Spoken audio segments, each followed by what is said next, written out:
हाँ, जो chapter second है आपका आलोक धनवाजी वाला, पतंग जिनकी कविता का नाम है, वो अपने बहुत शानदार तरीके से व्याख्या कर ली थी कंप्लीट।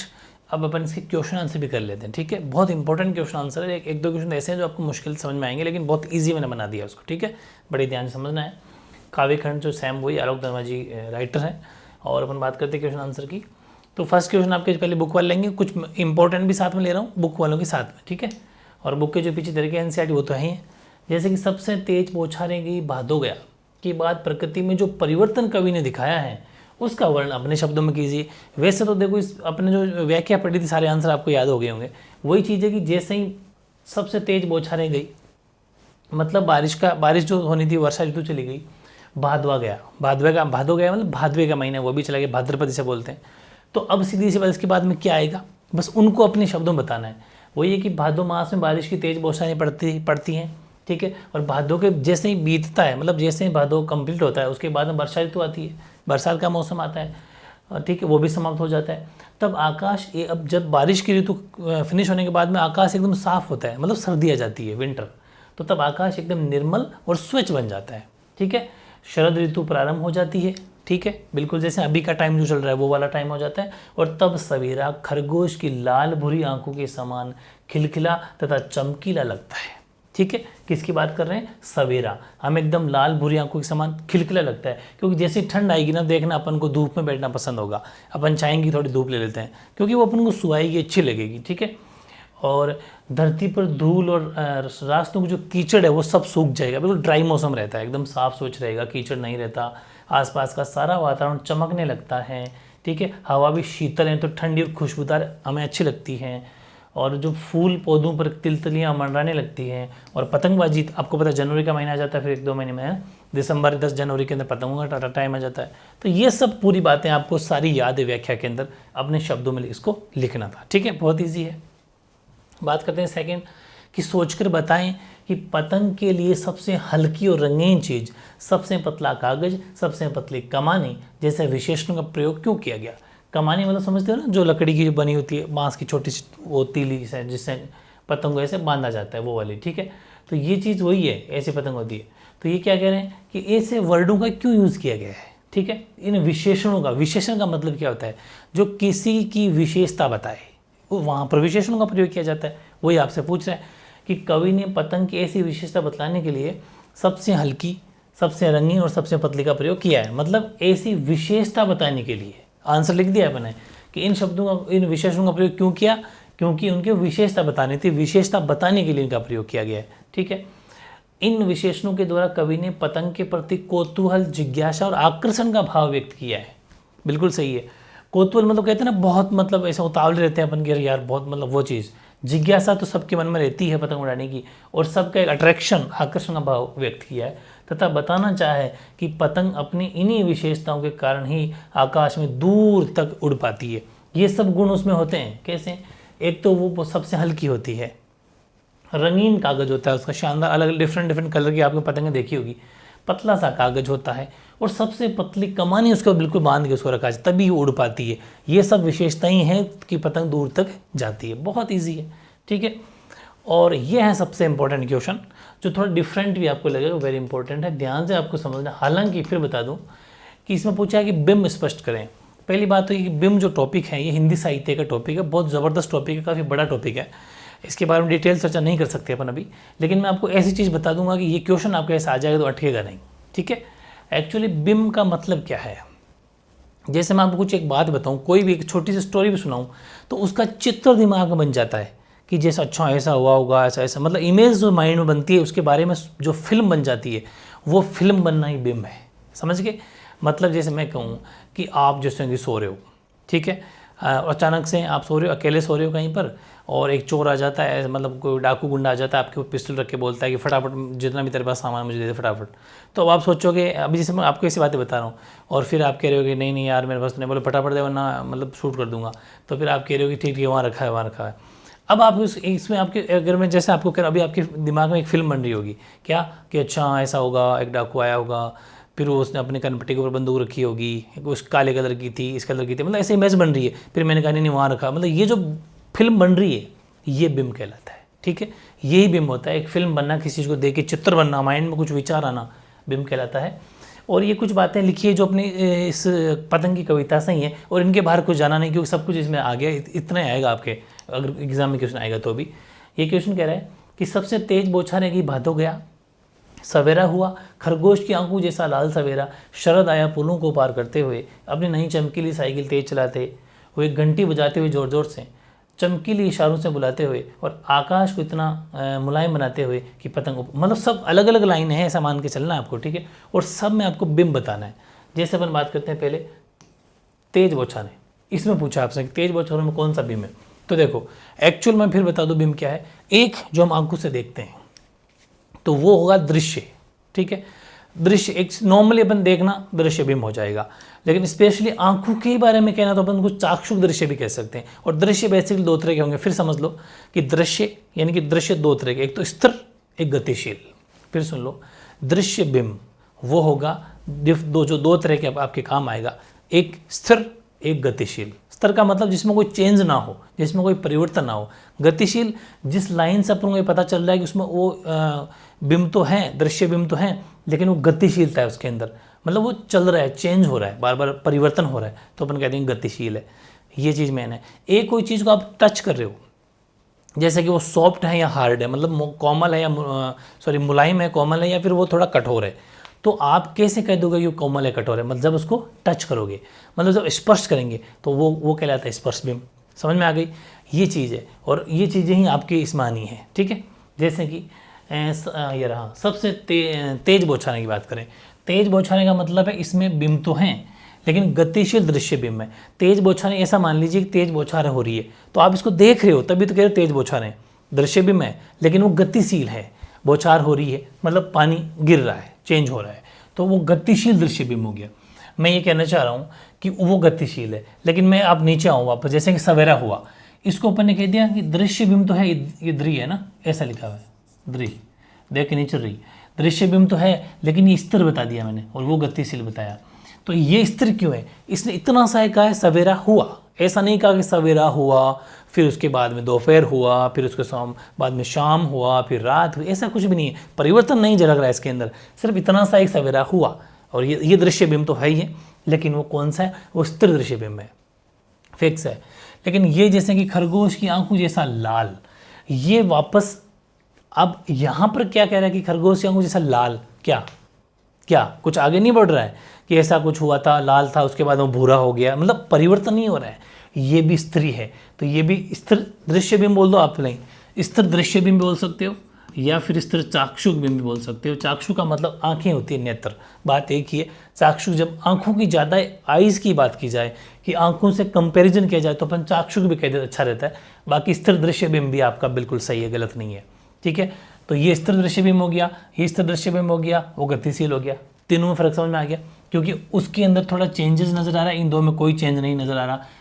इसके वर्ड से, इन शब्दों सिर्फ इतना सा बढ़ना, आगे सोचना नहीं है। जैसे अगला है पुलों को पार करते हुए, बस आगे बढ़ो मत, पुलों को पार करते हुए मतलब इस पुल से उस पुल को पार किया, उस पुल से उस पुल को पार किया, मतलब गतिशील है। तो ध्यान रखना गतिशील दृश्य बिंब है, ठीक है, बिल्कुल सही, गतिशील है, चेंज हो रहा है बार बार इस पुल। फिर साइकिल तेज चलाते हुए, जब साइकिल आप तेज चलाओगे तो बताओ क्या करोगे? तो रुकोगे थोड़ी एक जगह, ये भी चल रहे हो आप, यानी कि ये भी गतिशील दृश्य बिंब है, मतलब रुक नहीं रहे हो, चल रहे हो, आगे परिवर्तन हो रहा है, चेंज हो रहा है, यहाँ से वहाँ, यहाँ से वहाँ, ठीक है। फिर घंटी बजाते हुए, ये होता है श्रव्य, घंटी बजेगी मतलब अपने कानों को संकेत जाएगा, हम कुछ को सुनेंगे, ये श्रव्य बिंब हो गया। तो मतलब आपके मोटा मोटी 2-3 बिंब याद रखना है। एक दृश्य बिंब, लेकिन दृश्य में दो तरह के, गतिशील और मतलब स्थिर। गतिशील जिसमें आपको ऐसा कोई भी लाइन दे रखी होगी ना, दृश्य तो है ही है, देखने से पता जो चलेगा दृश्य हो जाएगा, लेकिन ये कंफर्म करना है कि वो चल रहा है क्या, या फिर ये सवेरा हुआ, ऐसा नहीं कहा दोपहर हुई, एक ही जगह रुक गया सवेरा हुआ, बाकी साइकिल चल रही है, ठीक है। खरगोश आगे ये भी फिक्स इस तरह है, लेकिन वहाँ तेज बौछारें हो रही थी, मतलब परिवर्तन हो रहा है, वो चीज़ आगे कॉन्टिन्यूटी चल रही है, उसमें तो गतिशील वरना स्थिर फिक्स हो जाएगा, वो ध्यान रखना है। घंटी श्रव्य, और एक होता है स्पर्श करने वाला, जैसे चमकीले इशारों से। अब जैसे अपन ने कहा ना सर्दी ऋतु और धूप जो आती है वो चमकीले इशारे कर रही है, तो वो इशारे कर रही है, धूप आ रही है, जा रही है, आ रही है, जा रही है, हमें अच्छा लग रहा है, बच्चे जा रहे हैं धूप ही उनके साथ, अब वो पढ़ा था ना व्याख्या में, मतलब ये भी गतिशील दृश्य बिंब है। चाक्षु कह सकते हो क्योंकि इशारे आंखों से होते हैं। अगर कंपैरिजन किया जा रहा है तो आप वहाँ पर चाक्षु वर्ड यूज़ करते हो तो वो बढ़िया है। लेकिन अगर आप इसको लिखते हो गतिशील दृश्य बिंब तो भी सही है, नंबर नहीं कटेंगे वहाँ, ठीक है। फिर आकाश को मुलायम बनाते हुए, मैंने कहा था ना मुलायम और हार्ड या कठोर की बातें जब होगी वो टच करने से ही पता चलता है, वो सॉफ्ट कह नहीं है, स्पर्श बिंब होगा, टच करने से पता चलता है, इसका मतलब ये स्पर्श बिंब है। फिर बात करते हैं पतंग ऊपर उठ सके, पतंग ऊपर उठ सके। अब देखना पतंग यहाँ है वो ऊपर उठेगी तो ये भी दृश्य बिंब है, ठीक है। पतंग ऊपर उठ सके यानी कि दृश्य बिंब है। लेकिन यहाँ पर भी आप चाहो तो इतना इसे ये नहीं कहा कि वहाँ वहाँ वहाँ, ये भी एक तरीके से स्थिर बिंब है, स्थिर, ठीक है। पतंग लिखा नहीं मैंने, दृश्य बिंब वैसे कह सकते हो, लेकिन स्थिर बिंब भी कह सकते हो, दृश्य स्थिर बिंब, ठीक है। इस प्रकार पूरी कविता बिंबों की सुंदर सृष्टि की गई है। तो काफ़ी इजी थी, थोड़ा सोचोगे तो बहुत इजी लगेगा, वरना ये बिंब टॉपिक काफ़ी बड़ा हिंदी साहित्य में बड़ा पढ़ा जाता है इसको, लेकिन उतना डिटेल में आपको नहीं जाना, ठीक है। नेक्स्ट क्वेश्चन नंबर 4 आपका ये कह रहा है कि जन्म से ही वे अपने साथ लाते हैं कपास, और कपास के बारे में सोचें कि कपास से बच्चों का क्या संबंध है। कपास का मतलब रुई, सॉफ्टनेस, उनके पैरों की जो कोमलता है वो, तो कपास का दूसरा नाम रुई है, सब जानते हो। कपास बहुत हल्की, कोमल और गद्देदार तथा चोट सहने में समर्थ होती है। जैसे ऊपर से भी जंप करते हैं, मूवी वगैरह की शूटिंग होती है, देखा होगा आपने कभी कभी, नीचे गद्दे बिछा दी जाते हैं, ऊपर से जंप भी करते हैं, क्या पता गिर जाए तो लगे नहीं, वो चीज़ है। ये चोट को सहन लेती है, ठीक है, क्योंकि सॉफ्ट होती है। बच्चे भी उसी तरह हल्के फुल्के, मतलब बच्चों का कंपैरिजन किया गया रुई से।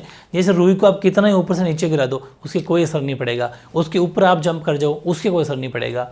वैसे ही बच्चे बड़े हल्के फुल्के, कोमल, नाजुक और चोट सहने में सक्षम होते हैं। छोटी मोटी चोट को तो वो सहन कर लेते हैं कि कुछ नहीं, ठीक है। इसी कारण, हालांकि कब, जब उनका मनपसंद कोई गेम खेल रहे हो तब, वरना आप घर में उसको हाथ टच करके बता दो क्या हालत करके रख देंगे वो, ठीक है। तो ये अलग अलग टाइम होता है, इसी कारण वे पतंग उड़ाते समय या खेलते समय खूब भाग दौड़ कर पाते हैं। इसमें बच्चे उपमेय, बच्चे कौन है इसमें, बच्चे जिसकी मतलब बताई जा रही है, उपमा मतलब जिनकी बच्चों को रुई से कंपेयर किया जा रहा है, उपमेय। और जो कपास है वो हो जाएगी उपमान, जिससे उनको बताया गया, ठीक है। उपमान होने से बच्चों का कपास में कौन सा रिलेशन हो गया, पूछा ना इसमें क्या संबंध है, तो उपमेय उपमान का संबंध हो गया। बच्चे तो उपमेय और वो जो कपास है उपमान, तो उपमेय उपमान का संबंध इनके अंदर हो गया, ये चीज़ है। फिर 5वां कि पतंगों के साथ साथ वे भी उड़ रहे हैं, बच्चों का उड़ान से कैसा संबंध बनता है। तो देखो जब पतंगें उड़ती है तो बच्चों का मन भी उनके साथ उड़ने लगता है। अपने कहा था ना, जब पतंग उड़ेगी वो करते हैं और तेज उड़ाऊँ और तेज, मतलब उनका मन करता है जैसे वो खुद ही साथ उड़ रहे हो, उनमें गतिशीलता आ जाती है और उमंग और उत्साह से भरकर वे छतों की दीवारों पर खतरनाक होने पर भी चढ़ जाते हैं, ठीक है। उनके शरीर में पतंगों के समान हल्कापन आ जाता है। इसी कारण कहा गया है कि पतंगों के साथ बच्चे भी उड़ते हैं। उनको भी वो पतंगें उड़ाना बहुत अच्छा लगता है, ऐसा लगता है जैसे कोई वो उनके साथ ही उड़ रहे हो, ठीक है। देखा होगा आपने कि वो जैसे पतंग आगे पीछे लोग साथ साथ में चलते रहते हैं, उनको ये भी नहीं पता चलता कि कभी कभी तो बहुत खतरनाक नीचे गिर भी जाते हैं, जगह पहुंच जाते हैं, उनको जोश उमंग में पता नहीं चलता। फिर निम्नलिखित पंक्तियों को पढ़कर प्रश्नों का उत्तर दीजिए। पहला है कि छतों को भी नरम बनाते हुए दिशाओं को मृदंग की तरह बजाते हो। हालांकि इन चीज़ों की अपन व्याख्याएं कर चुके, लेकिन क्वेश्चन दे रखा है तो पढ़ना पड़ेगा, ठीक है। फिर अगर वे कभी गिरते हैं छतों के खतरनाक किनारों से और बच जाते हैं तब तो और भी निडर होकर सुनहले सूरज के सामने आते हैं। तो अपन देखते हैं कि दिशाओं को मृदंग की तरह बजाने का क्या तात्पर्य है। एक तो ये क्वेश्चन है। सेकंड है, जब पतंग सामने हो तो छतों पर दौड़ते हुए क्या आपको छत कठोर लगती है। तीसरा, खतरनाक परिस्थितियों का सामना करने के बाद आप दुनिया की चुनौतियों के सामने स्वयं को कैसा महसूस करते हैं। ये 3 आंसर इस कविता को पढ़ के अपन को देना है। तो देखो लाइन वाइज देखते हैं अपन। फर्स्ट कि बच्चे पतंग उड़ाते समय जब छतों पर उछल कूद करते हैं तो दीवारों से छतों पर कूदते हैं तो उनके पदचापू से, पद के जो चिन्ह है, पद पैर मतलब पैर से लगातार जो मनोरम ध्वनि निकलती है। आपने देखा होगा छत पे जब चलते हैं तो आवाज़ आती है घम घम नीचे, वैसे वो धम धम की जो आवाज़ आती है वो कह रहे हैं कि मधुरम ध्वनि निकलती है, मतलब बहुत ही सुहावनी, मनोरम। उसे ऐसा प्रतीत होता है कि बच्चे आसपास सब और मृदंग बजा रहे हैं। मृदंग में जैसे आवाज़ आती है ना, वैसे ही वो छतों में भी वो वैसी आवाज़ आ रही है, कंपेयर कर दिया अपने मृदंग से। दूसरा, पतंग उड़ाते समय मन पतंगों के साथ उमंग उत्साह से भरा रहता है, इस कारण उस समय छतों पर दौड़ने पर भी उसकी कठोरता का आभास नहीं होता है। मतलब उनमें जोश जब रहता है, उमंग और उत्साह जब जोश रहता है तो अपन थकते भी नहीं है और हमें ये भी नहीं पता चलता कि नीचे कोई कुछ कठोर चीज़ है जो हमें चुभ रही है, पता ही नहीं चलता, वो हमें सॉफ्ट नज़र आती है। इसका उनको कठोरपन का बिल्कुल भी आभास ही नहीं होता और मन पतंग के साथ उड़ता रहता है, इस कारण उन्हें छतें वो कठोर बिल्कुल भी नहीं लगती। खतरनाक परिस्थितियों का सामना करने के बाद हम और अधिक निडर हो जाते हैं। ये तो है तीसरा पढ़ा ना अभी अपन ने, मतलब अपन इन क्वेश्चन का आंसर दे रहे हैं कि और अपन जब कोई अपन मुश्किल चीज़ को पहले कर लेते हैं, जैसे अपन 10th के अंदर ट्रिग्नोमेट्री को पहले पढ़ लिया था, उसके बाद मैथ्स अपने लिए कुछ भी नहीं है, वही चीज़ है। क्योंकि मुश्किल चीज़ अगर पहले पढ़ लेना, फिर बाद में हर चीज़ थोड़ी सी मुश्किल भी ईजी लगने लग जाती है, क्योंकि मुश्किल परिस्थितियों का अपन सामना कर चुके, हमें सहन आ गया। ठीक है, अगर आप जैसे कहते हैं ना कि सेटिंग पावर होनी चाहिए, साइंस के स्टूडेंट सेटिंग पावर ज़्यादा होती है, बाद में जाके अच्छा पढ़ लेते हैं। वही चीज़ है कि 8-10 घंटे बैठने की उनकी सेटिंग पावर है, तो उनको बाकी फिर आगे लंबा 8-10 घंटे पढ़ने में कोई जोर नहीं आता। वही चीज़ है, सेटिंग पावर वाली बात है। वही परिस्थितियाँ हैं, खतरनाक परिस्थिति जितनी आप सहन करोगे उतने ही ज़्यादा मजबूत बन जाओगे। तो तब चुनौतियों को छोटी मानकर हम क्या करते हैं, आत्मबल का परिचय देते हैं। ठीक है, तथा साहसी और तेजस्वी होने का अनुभव करते हैं, क्योंकि हमें अब हर चुनौती बिल्कुल ईजी लगती है और हम बिल्कुल अपने आत्मबल पर विश्वास रखते हैं अपने ऊपर, और साहसी और तेजस्वी होने का बिल्कुल हम परिचय देते हैं। फिर है, आसमान में रंग बिरंगी पतंगों को देखकर आपके मन में कैसे ख्याल आते हैं, लिखिए। तो देखो, आसमान में रंग बिरंगी पतंगों देखकर हमारे मन में ख्याल आता है कि काश हम भी उनकी तरह आकाश में उड़ते, अथवा पक्षी के रूप में पतंगों के मध्य में उड़कर आनंद लेते। हर कोई ये सोचता है कि यार काश मैं भी उड़ पाता, यहाँ पता नहीं यहाँ से वहाँ जाता, फिर वहाँ जाता, वहाँ जाता, वापस आ जाता। ठीक है, आकाश में रंग बिरंगी पतंगों को देखकर हम भी पतंगे उड़ाने के लिए उत्साहित होते। वो तो पहले खुद के लिए, फिर पतंगों देख के मैं सोचते हैं कि हम भी पतंग उड़ाएंगे, मन करता है, उड़ा लेंगे, थोड़ी मन करता है। और पतंग उड़ाने वालों की खुशियों में हम उनके भी पार्टिसिपेट मतलब सहयोगी बनते हैं। तो ईजी है, मन से लग सकते हो। ये मैंने कुछ बुक वाले के अलावा एक्स्ट्रा क्वेश्चन में लिए हैं, वो भी है, सारे कंप्लीट एक साथ ही है। इसको ढंग से पढ़ लिया तो इनके बाहर कुछ नहीं जाना। रोमांचित शरीर का संगीत का जीवन के लय से क्या संबंध है, कि जब कोई व्यक्ति किसी काम में पूरी तरह निमग्न हो जाता है, मतलब पूरा ध्यान उसी में लगा लेता है, तब उससे उत्पन्न खुशी और उत्साह रोमांच में बदल जाता है, और उस रोमांच के कारण उस काम में एक लय आ जाता है, लय आ जाती है। जैसे आप पढ़ना शुरू किया, स्टार्टिंग में आपको पढ़ना थोड़ा सा ऐसा अजीब सा लगेगा, बोरिंग लगेगा। अगर आपने महीने 2 महीने पढ़ाई नहीं करी तो उसके बाद में ऐसा लगेगा अरे क्या यार। जैसे फिर पढ़ने लगे फिर आप सोचोगे नहीं मुझे कामयाब बनना है, सक्सेस बनना है, इस फील्ड में जाऊँगा, वो बनूंगा, ऑफिसर बनूंगा, तो फिर मन में आपको एक उत्साह आएगा और आपकी लयबद्धता आ जाएगी, रोज रेगुलर उठने की, स्टडी करने की, 5 बजे उठना है, 4 बजे उठना है, इतने घंटे पढ़ना, वो लय आ जाता है। और उस रोमांचित क्षण में वह लय एक संगीत की तरह अति आनंदमय लगती है, बिल्कुल मज़ा आता है पढ़ के, वो वाली चीज़ है।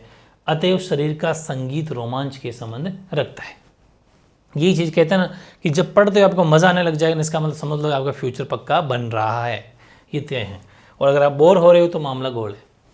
9वां, महज एक धागे के सहारे पतंगों की धड़कती ऊंचाइयाँ उन्हें मतलब बच्चों को कैसे थाम लेती है। चर्चा, एक छोटे सा धागे से बच्चे बंध जाते हैं, बंधने मतलब एक जो ठहर जाते हैं, एक घंटा लिए खड़े रहते हैं, तो कैसे थाम लेती है वो चीज़ है कि पतंग उड़ाते समय बच्चे डोरी को हिलाते और खींचते छोड़ते रहते हैं। वो तो आपने देखा होगा, ऐसा करते रहेंगे, इससे पतंग ऊंची उड़ती जाती है। ठीक है, और जब वो चीज़ ऊंची जाएगी ना, पतंग और ऊपर, उनका मन करेगा और ढील दूँ, और थोड़ा सा और मान जाए, और छोड़ूँ। ठीक है, तो बच्चे पतंग और ऊंची जावे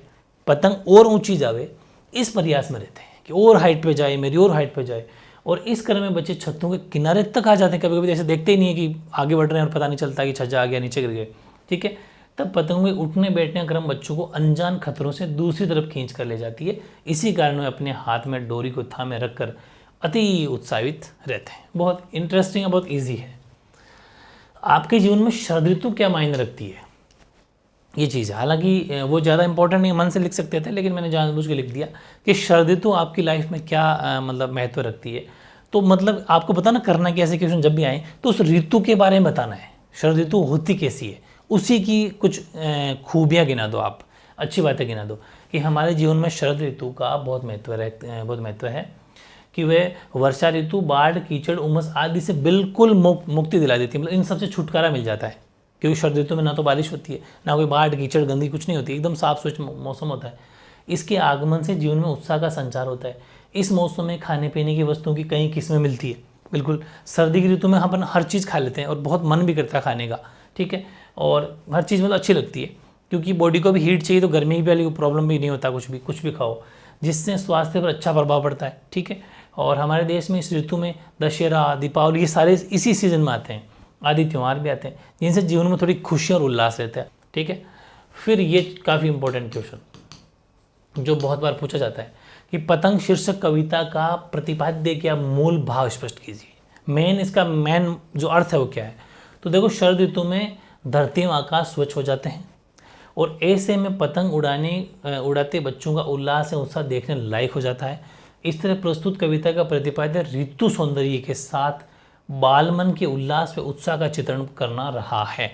मतलब ये जो कविता, पतंगी जो कविता है, इसमें का मेन भाव क्या है, मेन क्या निकल के आती है, बढ़िया चीज़ वो ये निकल के आती है कि इसमें पूरी बच्चों की बालमन की बातें की गई है और एक ऋतु की बात की गई। शरद ऋतु अच्छी है, मतलब एक साफ बताया गया इसको, क्योंकि इस ऋतु में बच्चों के जो पतंग उड़ाने का मौसम होता है, साफ स्वच्छ मौसम होता है। और मेन चीज़ है कि जो है ऋतु सौंदर्य के साथ साथ में बालमन का ध्यान रखा गया, बालमन के बारे में, इसके बारे में बताया गया है। 2 मार्क्स में आएगा, वेरी इंपॉर्टेंट है। मूल भाव या फिर प्रतिपाद्य बहुत बार पूछा जाता है, ठीक है। फिर नेक्स्ट है, ऐसा कब प्रतीत होता है कि पृथ्वी बालकों के पैरों के समीप स्वयं ही घूमती चली आती है। पतंग कविता के आधार पर आपको समझाना है। ये अपने व्याख्या में पढ़ा था कि जब बच्चे अत्यधिक तेज गति से बेसुध दौड़ते हुए पतंग उड़ाते हैं तब ऐसा लगता है कि पृथ्वी स्वयं आगे बढ़कर बच्चों के पैरों के समीप पहुंचने का प्रयत्न कर रही है। क्योंकि ऐसा लगता है जैसे कभी वो बच जाते हैं, कभी उनको ना तो दर्द होता है, ऐसा लगता है पृथ्वी खुद सॉफ्ट हो गई है, पृथ्वी ने इनको हेल्प कर दी। नीचे गिरते हैं तो पृथ्वी ऐसा लगता है चोट भी नहीं पहुंचने दे रही है, मतलब पृथ्वी इनका पूरा साथ दे रही है, ऐसा लगता है, ऐसा अपन को सोचना है, ठीक है। आगे बढ़कर पैरों के समीप पहुंचने का प्रयत्न कर रही है। उस समय ऐसा प्रतीत होता है कि बच्चे दौड़ नहीं रहे हैं, अभी तो पृथ्वी स्वयं ही उन्हें कोमल चरणों की ओर चली आ रही है। और इतना सॉफ्ट बिछा दिया, नीचे ऐसा लगता है जैसे गद्दा बिछा दिया उन छतों के ऊपर, तो इसलिए वो तेज़ दौड़ रहे होंगे, वरना तो फिर इतने कठोर छोटे मोटे पत्थर बीच में आते हैं, उनकी चुभ क्यों नहीं रहे। ऐसा लगता है कि पृथ्वी जैसे उनके साथ साथ में घूम रही है, उनकी पूरी मदद कर रही है। फिर तितलियों की इतनी नाजुक दुनिया, ये किसके लिए कहा गया है, ठीक है। अब पतंगें अलग अलग कलर की उड़ रही थी आसमान में, ऐसा लगता है जैसे कोई तितलियाँ हो, तो वही चीज़ें आकाश में रंग बिरंगी पतंगें तितलियों की तरह उड़ती है, ठीक है। पतंग उड़ाते समय बच्चे सीटियों किलकारियों का स्वर व्यक्त करते हैं, वो तो आपने देखा ज़बरदस्त शूटिंग, वो काटा है ना। तो पतंगों की जो रंग बिरंगी छटा है वो आकाश में उनके उड़ने के मनोरम दृश्य को लेकर कवि ने ऐसा कहा है कि तितलियों की इतनी नाजुक दुनिया, ठीक है। वो पतंगों का, उनके डिफरेंट कलर, वो सब। फिर किशोर और युवा वर्ग समाज का मार्गदर्शक होता है। पतंग कविता के आधार पर मैंने एक से बड़े क्वेश्चन लिए, इनको ढंग से पढ़ लेना, एग्जाम में वहीं से आएगा, के आधार पर स्पष्ट कीजिए। तो किशोर और युवा वर्ग अपनी धुन में मनचाहा काम करता है। वे निडर होकर खतरों व बाधाओं का सामना कर साहस और हिम्मत के सारे जीवन में उन्नति करना चाहते हैं। ऐसे निर्भीक साहसी कार्यकलापों से ही समाज के प्रगतिशील मार्गदर्शन मिलता है। तो देखो यहाँ बात क्या गई कि पतंग जब बच्चे उड़ाते हैं, ध्यान रखना है अपन को, कविता की बात को ध्यान में रखते हुए इसका आंसर देना होता है, ठीक है। कि कविता के इसमें, पतंग कविता में क्या कहा गया, छोटे छोटे बच्चे बिल्कुल निडर होकर अपना काम करते हैं, दिलचस्पी के साथ में, गिर भी जाएंगे तो फर्क नहीं पड़ता, टेंशन नहीं लेते, पत्थर बीच में चुभ रहे हैं उनको चुभन ही नहीं हो रही। मतलब ये है कि वो इतनी हिम्मत, इतनी प्रॉब्लम्स, खतरे, बाधाओं का सामना कर रहे हो, साहसी बन रहे हैं। वही चीज़ है कि हमें भी वैसा ही इस कविता से सीखना चाहिए और हिम्मत और इस सब हमें रखनी चाहिए, एक निर्भीक और साहसी कार्यकलापों को सही। और अपन को पता है जो निर्भीक होता है, निडर होता है, जो हिम्मत वाला होता है, वही एक अच्छे समाज को बनाता है और खुद का विकास करता है, ठीक है। और पूरे समाज के लिए मार्गदर्शक का काम करता है। जैसे कोई सिलेक्शन होता है किसी का, तो पूरे समाज में उसकी वैल्यू बढ़ती है और पूरे समाज का वो एक मार्गदर्शक होता है। जितनी भी आने वाली पीढ़ियाँ हैं उसको देख के बच्चे पढ़ते हैं कि यार उसका सिलेक्शन हो, मेरा भी होना चाहिए। एक हर किसी एक मार्गदर्शक होता है, वो चीज़ है, ठीक है। और अपने के लिए लेते हैं 15वां, वेरी इंपॉर्टेंट क्वेश्चन है, जो लास्ट क्वेश्चन होगा अपना, कि पतंगों के साथ साथ वे भी उड़ रहे हैं। वेरी इंपॉर्टेंट है भाई, ठीक है। आई थिंक ये आया हुआ क्वेश्चन है 2022 में। पतंगों के साथ कौन उड़ रहे हैं और कैसे, या फिर पतंगों के साथ साथ वे भी उड़ रहे हैं, पंक्ति का मेन आशय क्या है।